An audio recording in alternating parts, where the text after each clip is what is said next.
France Inter. La chronique de Stéphane Guillon va déchaîner les passions. Détail plutôt cocasse, le sketch ce jour-là égratignait une figure politique socialiste. Dans quelques minutes, Dominique Strauss-Kahn va pénétrer dans ce studio. C'est la première fois qu'il revient en France depuis son aventure avec une jeune Hongroise à lunettes, Piros Kanadji, responsable de la photocopieuse au FAB. Le sketch de Stéphane Guillon devient emblématique quasiment de la liberté d'expression, alors que c'est plutôt un sketch pas très politique, où il se fout de la gueule du côté d'un trait de caractère de Dominique Strauss-Kahn. Quand on voit que Stéphane Guillon est évoqué directement dans les conversations à ce niveau-là, c'est à la fois cocasse. Ça fout un peu les jetons, parce qu'on se dit que d'abord, est-ce qu'ils ont que ça à foutre de s'occuper d'humour en ce moment? Il y a quand même du boulot. Et puis malgré tout, c'est une forme de pression. Peut-être que c'est qu'un prétexte pour se débarrasser d'un patron et en mettre un autre à la place. Monsieur le Président, sauf votre respect, peut-on vraiment faire une bonne interview avec un ami? Écoutez Stéphane, je crois pas que nous soyons amis, vous et moi, loin de là. Vous m'interviewez, je vous réponds. On me dit, faut pas aller chez El Kabbach, faut aller chez Domoran. Mais entre un ami qui vous invite à une discussion cordiale et un diplômé de sciences politiques mal dégrossi qui vous pose 15 fois la même question, sous prétexte qu'il n'a pas eu sa réponse, vous allez chez qui? Moi je suis comme tous les Français, au petit déjeuner, j'aime pas qu'on m'emmerde. Le problème de Sarkozy, c'est qu'il est très transgressif et donc il a contribué à désacraliser la fonction. C'est vrai que quand on interpelle un électeur de base en lui disant « casse-toi pauvre con », par rapport à la stature gaulienne de la présidence de la République en France, ça crée un choc et c'est vrai que pour nous, c'est finalement une voie ouverte à aller plus loin. Après la radio, France Télévisions est à son tour dans la ligne de mire. Nicolas Sarkozy vient de supprimer la publicité des écrans et il possède les pleins pouvoirs pour désigner les futurs patrons des chaînes publiques. La star du 20h de France 2 craint désormais les rapports de force.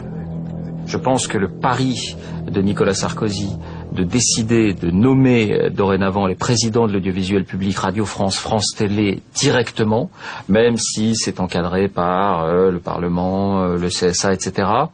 Je pense que c'est un pari compliqué. Je dis pas qu'il veut en lui-même contrôler, qu'il a pour objectif de contrôler l'information, mais je dis que de fait, ce changement de statut aboutit forcément à mettre quelqu'un qui est redevable de quelque chose au pouvoir exécutif. C'était le système qui était pratiqué avant. Et donc avec ce risque de l'autocensure.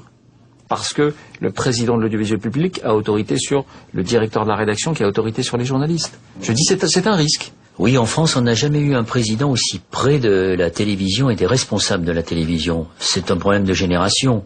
Et quand on regarde de plus près comment se sont construits ces réseaux, on s'aperçoit que ça a commencé très tôt, qu'il avait vraiment un dessein.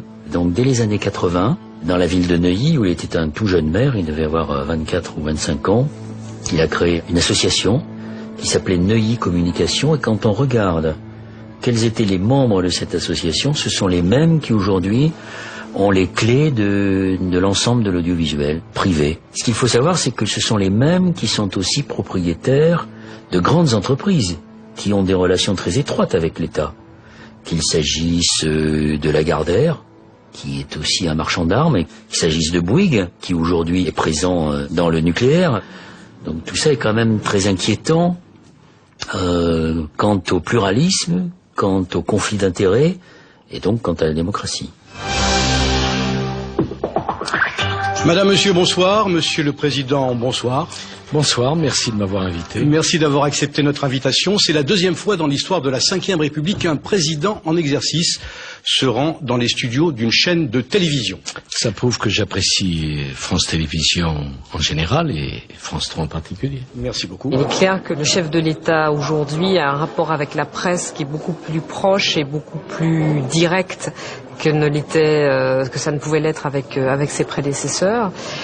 Et peut-être qu'effectivement, ça incite à l'autocensure certains confrères. C'est vrai que on fait beaucoup plus attention, mais à la limite, peut-être qu'on fait mieux notre métier aussi en faisant attention. Lors de cette édition spéciale, Audrey Poulevard n'hésitera pas à insister sur une question à laquelle Nicolas Sarkozy ne voulait visiblement pas répondre. voudrais savoir combien de contrôles d'identité, à combien d'arrestations il faut procéder pour pouvoir expulser 25 000 personnes par an. Pour arriver à ce chiffre. Est-ce que vous n'arrêtez pas 25 000 personnes que vous reconduisez? J'imagine que le nombre de personnes arrêtées ou contrôlées présenter les choses. C'est une question. C'est une question, quand même. Et par des questions, on peut présenter les choses. Vous me dites combien d'arrestations? Enfin, écoutez, madame. C'est une question qu'on se pose. Oui, mais moi, vous me dites, vous partez des arrestations. Je ne comprends pas. Combien de contrôles d'identité, combien de personnes arrêtées pour obtenir 25 000 Mais il ne expulsions? s'agit pas d'obtenir. Quand on n'a pas de papier, madame, on n'a pas vocation à rester dans notre pays. Même quand on a un emploi, même quand on a des enfants scolarisés ou qu'on a des situations sanitaires critiques. Je comprends critiques. que ce sujet vous touche, il me touche beaucoup aussi, figurez-vous. En tant qu'être humain, oui. Peut-être plus que vous, puisque moi j'ai eu à le gérer. Vous le voyez en tant qu'être humain, je le suis également un être humain. Hein? J'ai un cœur. Peut-être pas forcément le même que le vôtre, en tout cas il est à la même place, à gauche. Ça aurait pu déraper. Et moi j'étais dans une position où j'aurais pu en profiter pour prendre l'avantage à ce moment-là. J'ai préféré faire l'inverse, c'est-à-dire lui tendre une perche en lui disant oui, en tant qu'être humain, vous sous-entendez en tant qu'être humain, et non évidemment en tant que femme noire, parce que voilà, moi j'estime que mon métier c'est pas de mettre en difficulté ou de prendre l'avantage sur un invité, c'est de le pousser dans ses retranchements pour qu'il donne le meilleur de lui-même. Le moins bon de lui-même, c'est au contraire dans les minutes qui ont précédé l'émission que Nicolas Sarkozy en fait une réelle démonstration. Le président avait été accueilli par 200 employés ulcérés par ses réformes sur l'audiovisuel. Le chef de l'État n'a pas du tout apprécié les « casse-toi pauvre con » ou encore « plus belle la vie sans Sarkozy » lancés par les manifestants. Très remonté et contrarié, il s'est lâché pendant les préparatifs et les réglages sur le plateau de France 3. Enfin, quand on est invité, on a le droit que les gens vous disent bonjour quand même. Ou alors on n'est pas dans le service public. Comme c'est la règle dans toutes les chaînes de télévision, ces images n'auraient jamais dû être portées à la connaissance du public. Cette fois-ci, c'en est trop, le président voit rouge. Pour la première fois en France, après la diffusion de cette séquence sur le web, France 3 est obligé de porter plainte contre 2 journalistes du site Rue 89, et même contre 2 de ses collaborateurs soupçonnés d'avoir livré les images. Vous étiez très remonté contre votre direction. Elle me trahit comme elle trahit tout son personnel à travers moi. Ça, c'est pour moi, j'ai mis 23 ans de ma vie dans France 3, j'y ai laissé mon dos en Afghanistan. Il y a d'autres méthodes, quand même. Ça fait plaisir de voir Monsieur Clair à l'antenne. Tu es resté combien de temps au placard? 2 années, c'était la maison à côté. J'avais protesté quand on avait mis le placard. On y voit Nicolas Sarkozy dans ses rapports très décomplexés avec les journalistes. Il les tutoie, il rappelle à un des journalistes qu'il a été mis au placard. Il dit qu'il avait protesté contre cette mise au placard, ce qui montre qu'il intervient quand même un minimum dans le contenu des médias. Vous voulez pas poser une question d'actualité sur Carcassonne, non?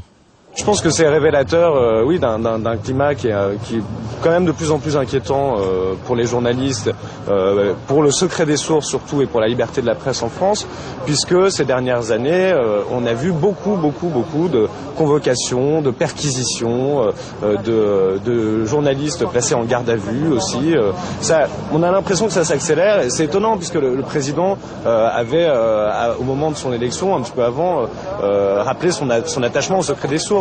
La France détient aujourd'hui le triste record en Europe du nombre de perquisitions dans les rédactions et du nombre de journalistes mis en examen ou placés en garde à vue. La France fait moins bien aujourd'hui que les nouveaux entrants dans l'Union européenne, des pays comme la Pologne, la Bulgarie, la Roumanie, où il y a encore pas longtemps des journalistes pouvaient se faire casser la gueule au coin d'une rue parce qu'ils avaient enquêté sur une affaire sensible. Finalement, face au soutien du monde médiatique et à l'ampleur que prend cette affaire, les 4 journalistes seront relâchés le jour même. À trop vouloir étreindre le roi, de nombreux journalistes se sont fourvoyés. Mais à trop vouloir approcher le soleil, le roi lui-même a peut-être fini par brûler ses propres ailes. On a passé le micro à l'Élysée, ensuite il est venu chez nous. Il est chez nous en République. Et quand il est chez nous, il doit se comporter comme un chef.